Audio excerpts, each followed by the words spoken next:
السلام علیکم دوستو، کیسے ہیں؟ میں امید کرتا ہوں انشاءاللہ آپ سب اللہ تعالیٰ کے فضل و کرم کے ساتھ خیر و عافیت کے ساتھ ہوں گے۔ تو دوستو، جیسا کہ آپ لوگ جانتے ہیں کہ ہمارے چینل پر ایک سیریز چل رہی ہے تجوید سیکھنی ہے کے نام سے، اور آپ یہ بھی جانتے ہیں کہ ہم صفات لازمہ غیر متضادہ پڑھ رہے ہیں آج کل، اور جو لوگ نہیں جانتے وہ پلیز جا کر میری پہلے والی ویڈیوز دیکھیں تاکہ ان کو آج کا سبق سمجھ آ جائے۔ اور جو لوگ دوست نہیں آئے ہیں ان کے لیے میں بتاتا چلوں کہ دوستو ایک سیریز چل رہی ہے تجوید کے لیے۔ اگر آپ تجوید سیکھنا چاہتے ہیں اور خواہش مند ہیں کہ آپ کو تجوید آئے تو آپ پلیز جا کر میری جو پہلے والی ویڈیوز میں نے اپلوڈ کی ہوئی ہیں وہ دیکھیں تاکہ آپ کو تجوید آ سکے۔ اور جن لوگوں نے ابھی تک میرے چینل کو سبسکرائب نہیں کیا وہ پلیز اس چینل کو سبسکرائب کریں اور بیل آئیکن کے بٹن کو پریس کریں۔ تو دوستو، جیسا کہ آپ جانتے ہیں میں نے شروع میں ہی بتایا تھا آپ کو صفات دو قسم کی ہیں، صفات لازمہ اور صفات عارضہ۔ پھر صفات لازمہ کی بھی دو اقسام میں نے بتائی تھیں آپ کو، صفات لازمہ متضادہ اور صفات لازمہ غیر متضادہ۔ صفات لازمہ متضادہ ہم نے پڑھ لی تھی، صفات لازمہ غیر متضادہ ہم پڑھ رہے ہیں جس کا آج انشاءاللہ آخری سبق ہے۔ تو اس کے بعد صفات عارضہ کا بیان شروع ہو جائے گا۔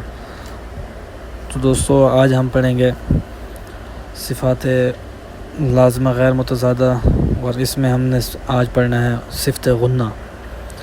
تو دوستو، غنہ جو ہے وہ خیشومی آواز کا نام ہے، اور یہ صفت نون اور میم میں ہر حال میں پائی جاتی ہے۔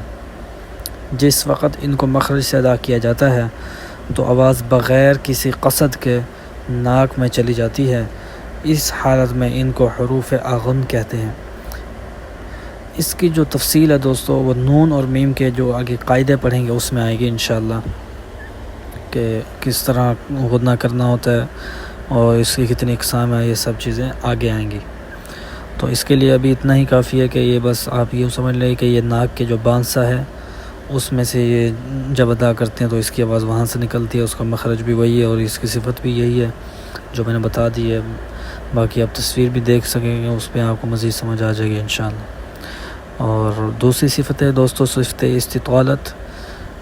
دوستو، صفت استطالت کے معنی لمبا اور دراز کرنا کے ہیں، اور جس حرف میں یہ صفت پائی جاتی ہے اسے حرف مستطیلہ کہتے ہیں۔ اس کو ادا کرتے وقت شروع حافہ سے، دوستو آپ تصویر دیکھ سکتے ہیں، شروع حافہ سے آخر حافہ تک آواز کو درازی رہتی ہے، یعنی لمبا رہتا ہے۔ مثلا ولد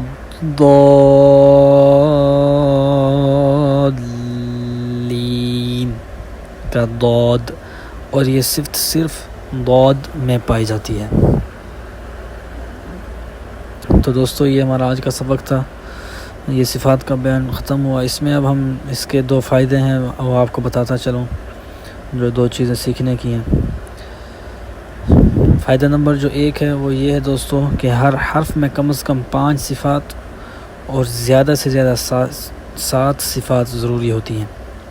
اور فائدہ نمبر 2، صفات لازمہ میں سے جہر، شدت، استعلاء، اطباق، اصمات، صفیر، قلقلہ، انحراف، تکریر، تفشی، استطالت اور غنہ، یہ جو 12 صفات ہیں یہ قوی ہیں، اور باقی جو 6 ہیں یعنی ہمس، رخوت، استفال، انفتاح، اذلاق اور لین، یہ 6 ضعیف ہیں، باقی جو 12 ہیں وہ قوی صفات ہیں۔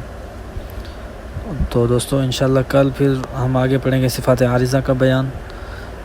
تو امید کرتا ہوں انشاءاللہ آپ لوگوں کو میری یہ آج کی ویڈیو سمجھ آ گئی ہوگی، اور جن لوگوں کو ابھی تک سمجھ نہیں آئی اور کوئی ان کو ڈاؤٹ ہے اس ویڈیو کے بارے میں یا وہ میری رہنمائی کرنا چاہتے ہیں تو وہ نیچے کامنٹ کر کے ضرور ہمارے ساتھ اپنی رائے کو شیئر کریں۔